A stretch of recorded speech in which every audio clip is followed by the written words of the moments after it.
మీరు చేసిన పిక్చర్లు ఎన్నో విజయాలు సాధించాయి. ఆ రోజుల్లోనే మీరు 1984 మా బాబాయ్ శివాజీ గారితో మీరు యాక్ట్ చేశారు. అమ్మాయిలు జాగ్రత్త. దానిలో ఈరోజు జనరేషన్లో ఏం కావాలో అన్నది ఆ రోజే చెప్పారు. తను నలుగురు సిస్టర్స్ని తీసుకుని ఒక థియేటర్కి వచ్చి కూర్చుంటాడు. భాగ్యరాజ గారు యాజ్ ఎ హీరో. మిత్రమా, నీకు గుర్తుండొచ్చు, నలుగురు సిస్టర్స్ని తీసుకువచ్చి పక్కనే కూర్చోబెట్టి స్క్రీన్ షూటింగ్ అది సినిమా జరుగుతుంది. దానిలో ఒక విలనా లేకపోతే ఇంకొక ఆర్టిస్టా రేప్ చేయడానికి ఇదే he's planning in the movie.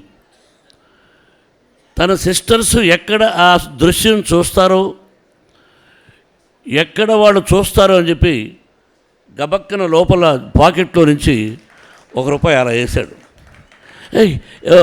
ఒక ₹100 పడిపోయింది, చూడు చూడు అన్నారు. ఆ సీన్ జరుగుతూ ఉంది. సిస్టర్స్ కిందికి దిగి ఆ రూపాయి కోసం ట్రై చేశారు. ఇతను చూశాడు, సీన్ అయిపోయింది. ఓకే, పోతే పోయింది, 50 పైసా అన్నాడు.